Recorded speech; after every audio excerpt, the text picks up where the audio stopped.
was this kid's 3rd birthday party and he did not care at all.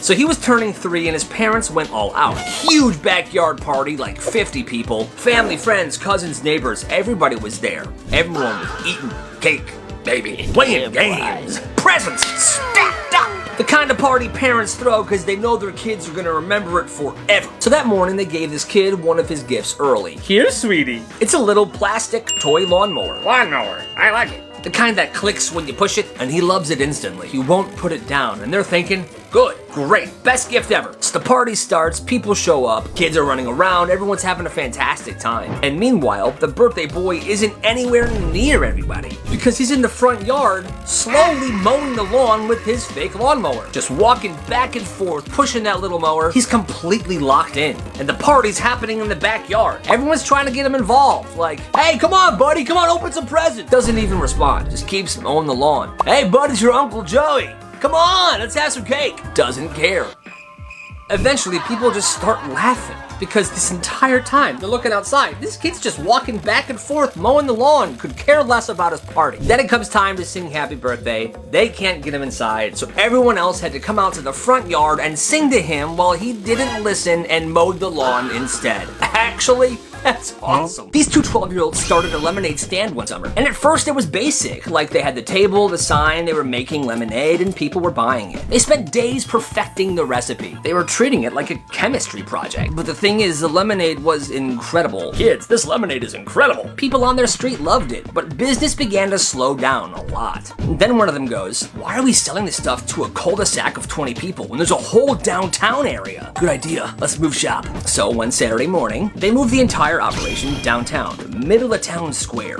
And now they're selling BLT sandwiches. And business was absolutely booming. They're making so much money. Word spreads fast. There's lines. They're selling out. At one point, a nearby cafe owner goes, you're putting us out of business, guys! And the kids take that as a compliment. But then the city gets involved. Because apparently, once you start having this sort of business in a public downtown area, you need a license. Health inspectors show up. And these two kids are just standing there like, we're 12. Inspector's like, doesn't matter. And the city shuts the stand down immediately for not having permits or licenses. But the kids made so much money that they got over it pretty quick. Younger siblings, am I right? This guy had a younger brother, and his younger brother always won. Didn't matter what happened. If they fought, he would get blamed. If something broke, he would get blamed. Parents always hit him with, you're older, you should know better. The younger brother figured this out fast, so he started using it to his advantage. He would start trouble, poking at him, annoying him, messing with his stuff. The second the older brother reacted, dude, get out of here, what's your problem? He would just scream, Mom! And then the older brother gets in trouble over and over and over again. So eventually this kid decides, all right, that's enough. Because no matter what happens, he gets punished. So he's at least gonna get a little bit of revenge. He waited until nighttime and he went into the bathroom that he shares with his little brother. He takes the toothbrush and he puts soap all inside the bristles. He then lets it kind of dry and puts it back in the cabinet. Well, when his brother brushed his teeth that night, it tastes weird, it tastes weird. He's spitting toothpaste everywhere, but his parents are annoyed. They're like, dude, just brush your teeth. Quit being a baby, your toothbrush is fine, it's normal toothpaste. No, I can't, it's disgusting. Stop being dramatic. And yes, it was simple, but the noise of his brother getting yelled at, even for something so stupid as that, made him happy. This makes me happy. And he slept well that night. This kid tried to outsmart the dress code. He was in 7th grade and his school had one of those weird rules. Your bangs couldn't go past your eyebrows. That was the line, just the eyebrows. So one day, a teacher pulls him aside. Hey, come here. Yeah? Get a haircut by tomorrow or there will be consequences. Usually a kid would then have their parents trim their hair. But not this guy, he went home angry. I'm going home, and I'm angry. And he starts thinking like a lawyer. Hair can't go past your eyebrows. Then it hits him. If I don't have eyebrows, then there's nothing for the hair to go past. He felt like a genius, so that night he took a razor and he shaved his eyebrows clean off. Shows up to school the next morning proud. The same teacher sees him. What did I tell you about your hair? Come here. Well, miss, I'm actually fine now. Not breaking any rules because I don't have eyebrows anymore. She was not impressed, and he still got into trouble and still had to trim his hair. But hey, nice try.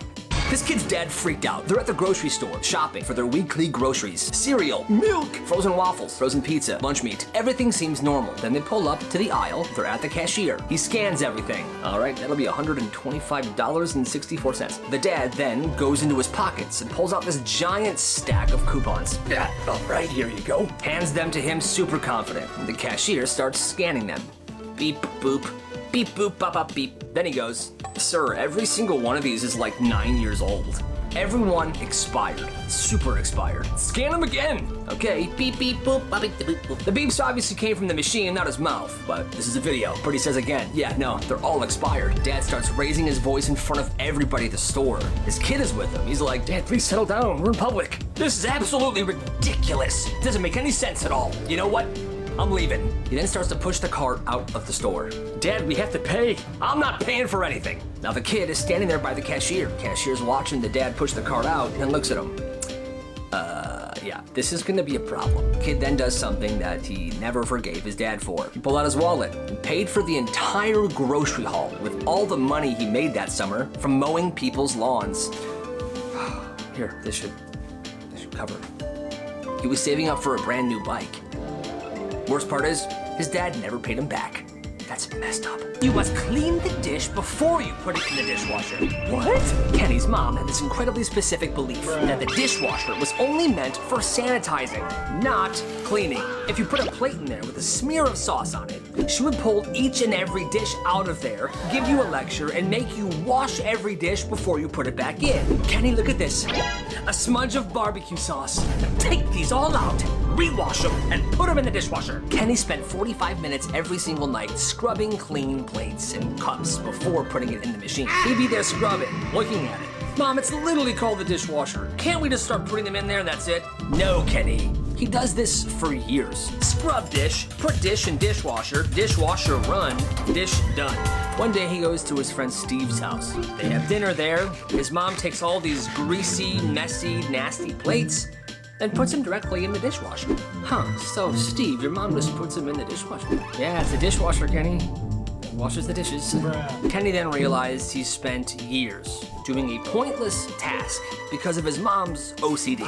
"Mom, Steve's dishwasher cleans their dishes just fine." "Yeah, well, Steve's family probably shares a shower towel, so..." Jeez. She made her students come in on Saturdays. This 10th grade teacher, Mrs. Hayes, spent 6 months trying to make it mandatory for students to come in on Saturdays. But the principal, "It's a weekend, Hayes. You can't force kids to come in." Mrs. Hayes didn't argue much. She just smiled and went on her way. But she spent the next 3 weeks building a secret final exam. Friday afternoon, 3 p.m., the entire class gets an email. "Saturday session, not required, but encouraged." About a quarter of the students showed up. The rest of the class didn't because, well, it was a Saturday. "Good morning, scholars. I'm about to share with you something exclusive." She then taught what was going to be on next week's exam, but then she passed out a packet. A cipher code. A code that would directly relate to how the students filled out the test. And if you didn't have this code, you would fail the test. Well, Monday comes around and she passes out this 50-page packet, and it looks like it was written in Egyptian. Miss, I can't read this." "The translation guide was provided during our Saturday session. You have 45 minutes to complete the exam." Absolutely insane. She gave students a key code on that Saturday to a test that she wrote in her own made-up language to trick the other students. That's nuts. The parents rioted, the principal got involved, but somehow she didn't get in trouble at all. "Mrs. Hayes, hey, listen, the Saturday session was optional, but I can still make the test whenever I want, right?" And I guess she was right. That's crazy. He had a crush on this girl for months. They were in the same last period class. "Hey, what's up, Carla?" "Hey, Bryce." Well, 3 days before Valentine's Day, he decides he's done being scared. So instead of just asking her out like a normal person, he buys one of those school singing Valentines. $10, one singer, he comes to your class and sings to your crush. "All set? Thank you, you got it." Now it's the night before Valentine's Day. His phone rings. Hello? Yo, dude, she has a freaking boyfriend. Oh, man. So now he panics. That next morning, he tries to cancel. But it's too late. No refunds, and everyone's already been sent out. Well, it's last period. He's sitting there praying that they ran out of time and that somehow his order would be skipped. 10 minutes left in class. Please, please, please. And here this guy comes. We have a singing Valentine here for Lady Erickson. Oh, that's my last name. That's me. And he begins. Wild thing, you make his heart sing. He's in love with you. Or something like that. I don't know the song, but it goes on for a good 45 seconds. Yay! Now, she obviously assumes this is from her boyfriend, but then he hands her the card. And here is the card from your Valentine. She opens it up. Bryce? I didn't know that you... I have a boyfriend, you freaking creep. Wait till I tell him about this. You're done for. After that class, he rushes out of the door into the buses. He goes home. And he said that was the most embarrassing day of his entire life. Yeah. At this school, snacks were allowed, but certain snacks were banned, like hot Cheetos, Takis, and anything sour. And the school wasn't joking about this either. If you got caught with them, that was a detention immediately. Is this Sour Patch Kids? Yes. Detention. So then, being this illegal made kids want them more. So one kid's sitting back looking at the situation. He's like, okay, so these snacks are basically illegal, but everybody wants them. And he commits. He goes to the store, and his bedroom becomes a storage. Boxes, drawers, bags, all full of these banned snacks. Every morning, he would grab a small handbag, nothing too crazy, and he would put a bunch of these snacks in there. He would then take it to school. And he's not selling openly. He's being very discreet about this. Between classes, quick handoffs, and it blows up. People are nervous buying them. Hey, bro. Let me get some Takis and sour gummies. Got you. Everybody's paranoid. So he makes it very clear. Every time he does a sale, he says this. If you're caught with this, that's on you. If you snitch, that's a whole different issue. And standing by him every single time is his best friend. Big buff dude. He never talked much. If you snitch, he'll find you and he'll get you. Yeah. And nobody snitched. For a while, one kid did, and he wasn't caught with candy or in the act of buying it. He snitched because he was petty. He was jealous of this kid's business and he wanted to shut it down himself, so he did. And there was a huge investigation launched, and that kid who started this business was expelled. That's too much. One day in history class, this teacher just frickin' lost it. He'd been on edge all week about kids' backpacks being in the aisles. He kept tripping over them. If I see one more backpack sticking out, we're gonna have a freaking problem. Well, the next day, he sees one. He stops teaching and says this. All right, every one of you, backpacks in front of my desk right now. People are confused, but they start dragging him up and leaving their backpacks in front of his desk. Then he stands up, goes to the first backpack, unzips it, and then dumps the entire thing on the floor. Books, homework, snacks all fall out into this one messy pile. Yo, dude, that's my stuff. What are you doing? Shut your mouth. And one by one, he goes down the line, dumping out everybody's stuff into the same pile. Hey, what are you doing? You think I'm kidding? You think this is some frickin' joke? By the end, there's a mountain of student stuff covering half the classroom floor. Some kid takes a picture. Parents start calling the school before the day's even over. And the next morning, there's a substitute in his seat. Apparently, that was the last straw. And that teacher was fired. Hey. That's kinda messed up. These kids are insane. The circus was in town for this one weekend. And back behind one of the tents, tied to a little metal post, was a llama. Friendly, calm, just chilling there, tied to the post. Dude, look at the llama. I like him. Let's call him Serge. Hey Serge, wanna go for a quick walk? Dude, no. They weren't trying to steal him, they were just trying to get a picture of them walking Serge. So they undid Serge from the post, walked him around a little bit, and tried to put him back. But here's the thing. Serge didn't want to be put back. He kept following these kids around like he'd known them for years. Dude, Serge is following us. Bro, he's like our friend now. So they started walking him around the frickin' town. They brought him to the convenience store, strolled him through the town center, and then they said, dude, let's try to get him on the bus. Yes. They walk a literal llama onto the public transportation. The bus driver was like, I don't get paid enough for this. Just sit down as long as you pay for the llama. They rode the whole bus line with the llama on there. Bro, look at Serge. Dude, he's loving this. Crazy thing is the circus didn't even realize the llama was gone until one of the workers of the circus saw multiple Snapchats from multiple people around the town who had taken a picture of Serge. But before anybody could freak out too much, the kids walked the llama back to the circus and tied him up. All right, Serge, it's been a great day. It's been the best day of my life. And that was it. No harm to the llama, no damage to the circus. It was the most peaceful llama kidnapping in the history of the world. beautiful. This class was visiting a local science center for a field trip, but when they all got on the bus, the teacher was like, "Wait, did anybody bring the name tags?" Miss, that's your job." Turns out this museum requires name tags, especially for field trips, and they were already on the bus. So right then and there, she pulls out a Sharpie. All right, foreheads it is, and she begins writing the kids' names on their forehead. First kid, Braden. Next kid, Leela. Then Derek. Some kids try to object. "No, I don't want this." "Well, that's too bad." She's like, "Oh, it'll wash off." It doesn't. By the time they get to the museum, every single one of the students had their own name written on their forehead, and it looked absolutely insane. The chaperones were silent, stunned. They were very embarrassed. But the museum didn't do anything. They said, "Oh, look, there's students and there's their names. Everything's fine." Well, 3 days later, kids still had ghost letters of their name on their forehead because it was permanent frickin' marker. Parents were absolutely furious. There was even kind of like a protest at the next school board. Moms were holding signs that said, "My kid is not a whiteboard." And the teacher retired early that year. Yeah, sounds like she was kind of losing it. This girl was 13 years old when this happened. Her stepmom had been in her life for 3 years, but they still weren't close. She didn't listen to her stepmom, she didn't really trust her, and she would make that clear. "I don't trust you." "I don't care." Well, that week, her dad was overseas for a funeral. So it was just her and her stepmom. And he was gonna be there for 3 weeks. So every day, her stepmom would pick her up from school at 3. But she would always come out of school late, like 30 to 45 minutes late, which is kind of crazy and a bit annoying. "I've been waiting here for 45 minutes. This is the 3rd day in a row." And the kid would just roll her eyes. "Get over it." So one day, the stepmom decides she's not gonna wait. She's not gonna show up. She's gonna let her figure it out herself. So the next day, she doesn't go to the school. She stays home and then she just waits. So at 7 p.m., she finally is like, "Yo, I should call my stepdaughter." But she doesn't answer. So she calls the school. "Hi, yes, I'm wondering, is Kayla Johnson still there?"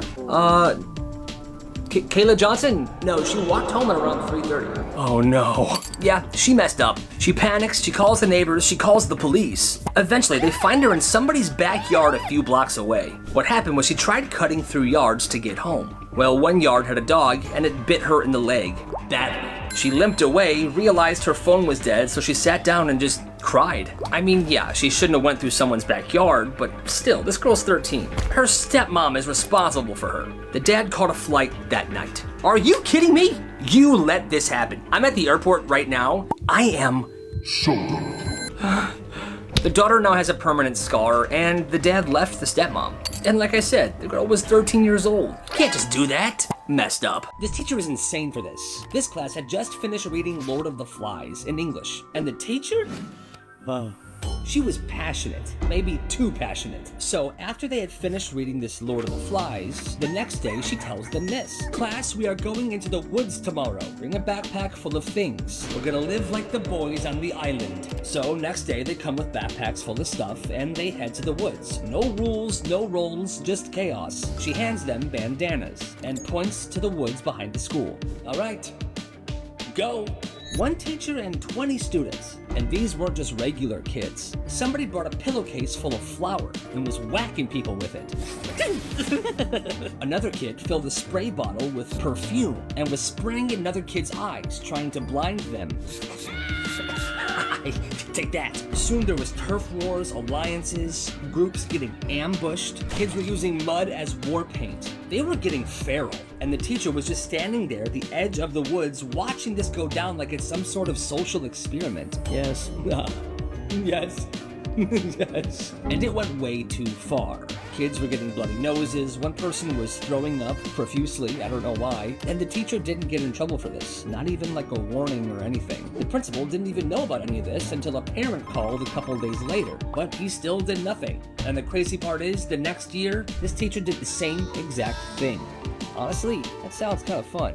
The fight started in the hallway, slamming into lockers, shouting, loud noises. When it was finally over, one teacher saw one kid whose shirt was ripped, and that was Ethan. Hey, I'm Ethan. Ethan didn't throw a punch. He wasn't even a part of the fight. He was just the one who was trying to pull his best friend Marcus off of the other kid. So when the principal called Ethan to the office, Ethan just took the hit. "Did you do this?" "Yeah, I did." "And what about your friend Marcus? I saw him near you. Was he involved too?" "No, he wasn't. It was all me." He's suspended for 3 days. When he comes back, a few people treated him a little differently, like he was some sort of bad kid. But a couple days later, his friend Marcus couldn't hold it in anymore. He felt guilty.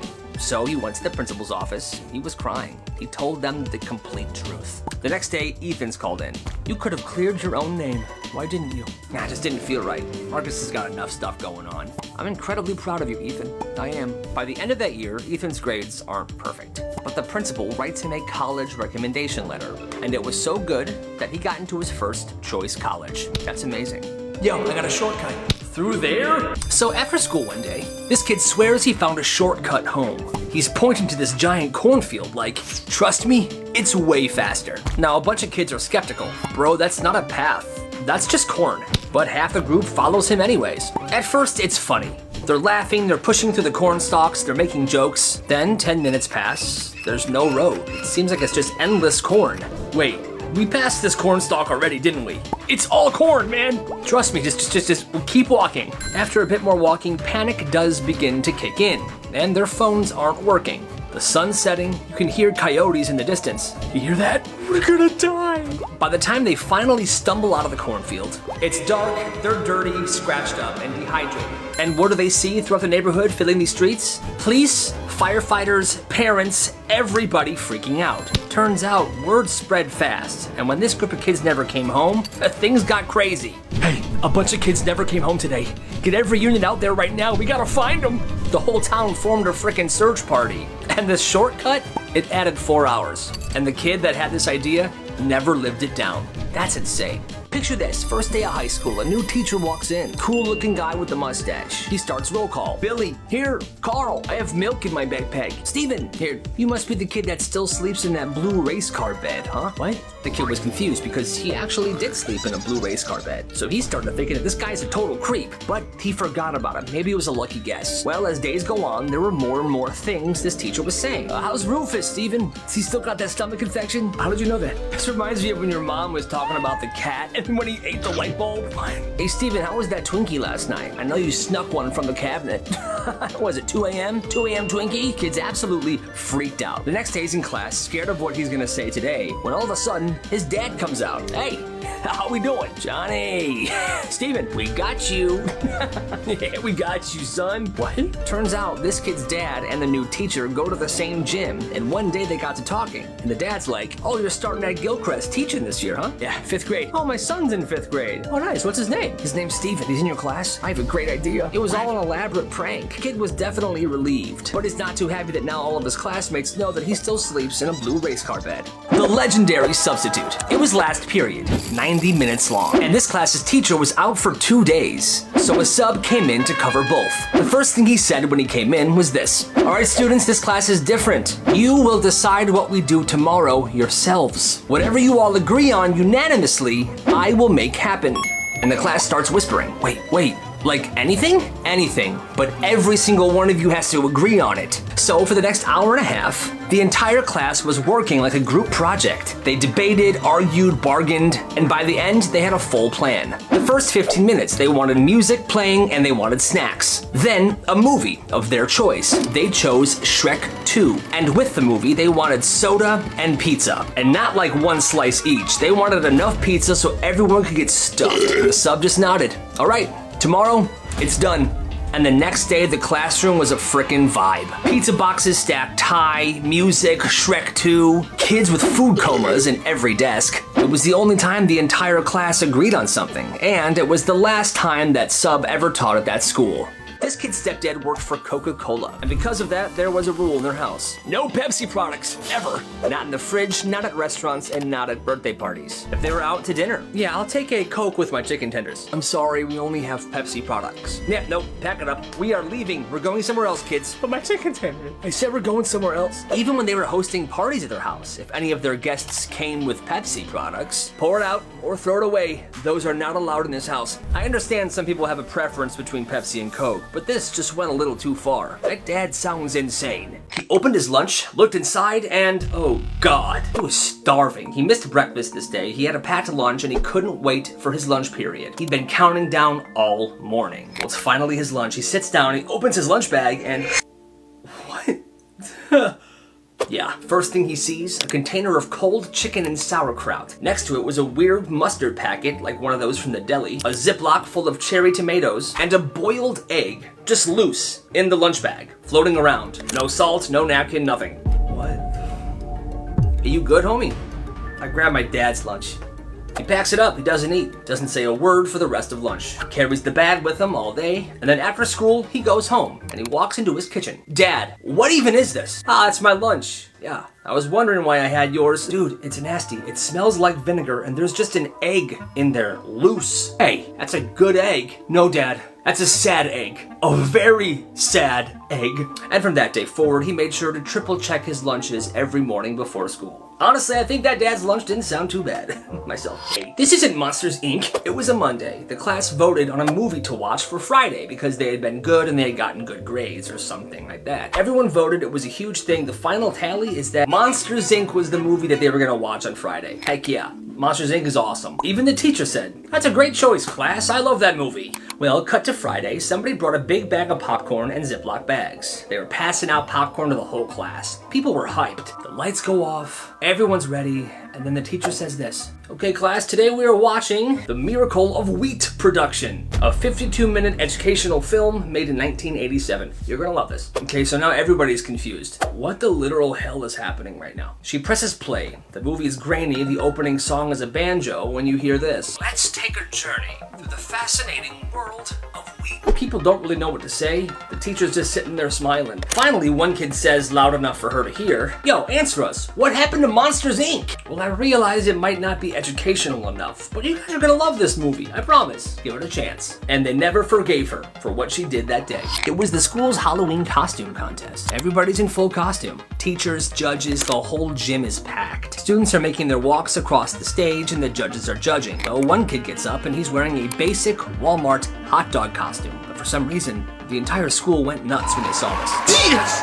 Yes! Yeah! Oh my God. They started chanting, "Hot dog kid! Hot dog kid!" And he ends up winning the costume contest. Well, the next year, same contest. The crowd's a little bigger this time, and students are making their way across the stage and the judges are judging. Well, the hot dog kid from the year before shows up dressed as a penguin. Big puffy suit, he's making his way, and now it's his turn to stand in the middle of the gym stage. Crickets. The entire gym is quiet. Then he smiles, takes his hand, rips off the penguin costume, and underneath, he's wearing the same hot dog costume from last year. The gym erupts. He's doing it again! He did it again! Hot dog kid is back! Everyone's going crazy. They're chanting hot dog kid over and over and over again. Guess what? He wins again. He walked off that stage a legend for the second year in a row, and then he graduated. But nobody ever forgot Hot Dog Kid. Tell you that much. This kid ran a movie theater out of his garage, and yeah, he made money. This happened last summer. This one kid in the neighborhood, let's call him Johnny, not a really popular kid, but you know, people didn't mind him. He had a brilliant idea. He set up a projector in his garage. He had a popcorn machine in there, and he lines up actual chairs with cushions on them, rows A through D. He charges $3 for admission and $2 extra if they wanted popcorn, and business was immediately booming. Every night, new movie. One night's Kung Fu Panda 2. The next night, Jaws. Friday night, playing Ratatouille. He does double features on weekends. By mid-July, the whole block's pulling up. Parents are sending kids with snacks to share with everybody. Some dude's dad is grilling out hot dogs in the driveway. It's a whole thing. It becomes this amazing, beautiful frickin' movie theater on someone's cul-de-sac. But it did go sideways for a second. One night, the theater was showing The Meg. You know, big shark movie. I've never seen it. But some kid brought his little brother, and this movie caused this kid's little brother to absolutely freak the heck out. Crying, he's horrified. This kid's parents shows up and they're super mad. That night the movie had to be shut down. Yeah, I'm not sure if your kid is qualified to run something like this. Yeah, well, your son's a little baby. Excuse me? Well, this is better than the movie. Enough. Johnny's mom was finally like, you know what, that's it, no more shark movies, keep it all PG. And for the next few films, he did. But then he went back to playing the variety of movies that he really enjoyed, and it was fine. He ran this theater for 42 nights straight. And by the end of summer, he made $300. Man, that sounds like the perfect frickin' business. And you know what? You gotta respect the hustle. It started with a rule. The dress code is to promote professionalism. No crop tops, no tank tops, no ripped jeans. Girls' pants can't be above their ankles. Some real crazy dress code stuff. Well, this girl had enough, and she wants to do something about it. So one day, she shows up to school in a full-body horse costume.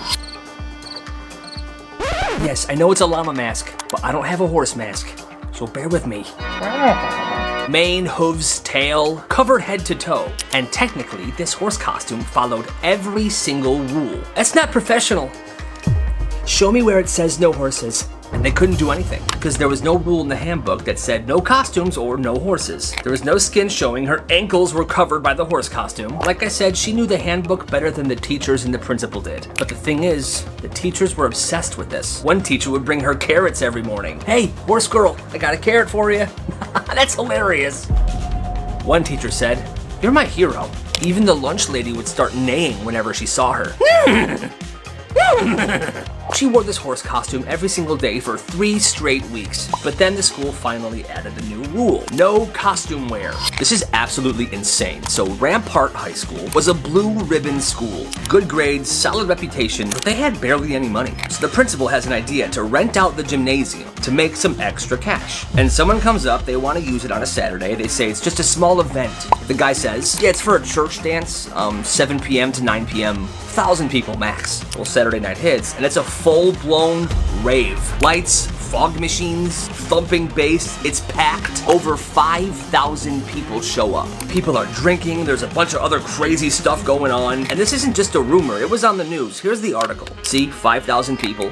What is this? The superintendent said this was a major mistake, and that they were manipulated by these guys. The rave went on from 6 p.m. to 6 a.m. all frickin' night. The company that threw the rave said that they never lied and that kids will be kids, but come on, who would do this? After the rave, the gym was completely destroyed. And I mean like destroyed. The floors, the bleachers, everything. The gym could not be used for the rest of the school year. People start calling the school Ravepart instead of Rampart. And whenever a student from the school's choir sings the national anthem at a school event, they always end it with this. And the home of the rave. Home of the rave. কি হইছে বলতো? আর বলিস না, তোরে যে booking দিছে সে তো এখন আমার পিছনে লাগছে। দিশান আমার দরজা লাগিয়ে দিতে আমার দরজা লাগিয়ে দিতে কই যায় কই যা আমরা তো বিয়েই দিয়ে দিবে বাসা থেকে। মাম্মা লাভ স্টোরি তো শুরু কইরা দিলা ভালো ভালো ভালো মালটারে কি পড়ানো যায় তুই একটা কাম কর আজকে থেকে আমি তোমার তুমি আমার ব্যাস ডিসিশন ফাইনাল বুকিং দিয়ে রাখলাম ঠিক আছে কি খবর তোমাদের কেমন আছো তোমরা সবাই ভালো তো না তুমি জানো তোমায় কালকে তো কতবার কল দিছি হ্যালো আসসালামু আলাইকুম। ওয়ালাইকুম আসসালাম কি রে এদার তুইন মানা করতেছি কিছু না কিছু ভাবি আপনি জানেন আমি একবার অসুস্থ হয়ে গেছিলাম ও আমাকে রক্ত দেয়নি আর আজকে আপনাকে রক্ত দিয়ে চিঠি লিখছে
আমার নেক্সট আপকামিং 5টা প্রজেক্টের ফুটেজ ছিল এই ফোনটাতে। তোমরা এটা কেন করছো এই ফোনটার মধ্যে আমার কত জরুরি জরুরি ফুটেজ ছিল আবার। শোন হোয়াট দ্য ফাক আপনি কে এসব কি করছেন আপনি দেখতে মানুষের মতো আর ভূতের মাস্ক পরে ভয় দেখানো হ্যাঁ দেখিনি, চিনিও না ইভেন। এই কে আপনি? What the hell? আপনি জান? হু আর ইউ? ওয়েট, বলছি একটা সেকেন্ড। ম্যাক্স ভাই, স্যার নিজেও তো আপনার খুব ফ্যান দেখলাম। ভাই একটা যদি সুযোগ দেন একটা সেলফি তুলে রাখ। No no no no no no 69/2 Shankar গলিটা কোন দিকে? শঙ্কর গলিতে আপনি পার্কের মধ্যে পাবেন না। আচ্ছা পার্ক তো বুঝলাম, 3 নাম্বার গেটটা কোন দিকে পার্কের? পার্কের 3 নম্বর গেট তো ওইদিকে। সুবর্ণা আপু, আপনার বেবি। কি হলো? সুবর্ণা আপু, আপনার বেবি। আল্লাহ, কি হয়েছে? তোমার জিনিসটা ঝামেলা আছে। ঝামেলা হচ্ছে যে সব নষ্ট হয়ে যাবে। প্যারাই না। আর শোনো, টিন্ডারে ম্যাচ হওয়া মানেই কিন্তু I am not ready for hook up. আজ দেখা হবে, কাল ডেট হবে, আমি এরকম মেয়ে না। যত সব ফেক আইডি। এতদিন ফেসবুকে সব ফেক আইডি দেখতাম, এখন বাস্তবে ঘুরে বেড়াও। যত সব যাবেন ফাজিল কোথাকার। বলছিলাম না যে আপনারে আমার সেলফি তুলতে চাবেন। না তখন তো পাত্তা দেন নাই ভাই। স্যার আমি তো খুবই সরি স্যার, নিজে তো আপনার বড় ফ্যান। একটা সুযোগ দেন, একটা সেলফি। ওইটা আচ্ছা আচ্ছা দেখেন তো, এখানে তো তাই লেখা না। 3 নাম্বার গেট, আবার পার্ক, আবার শঙ্কর গলি, বুঝতেছি না। 3 নম্বর গেট ওইদিকে।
তবে তিনটে সেকেন্ড ইয়ারে পড়ি।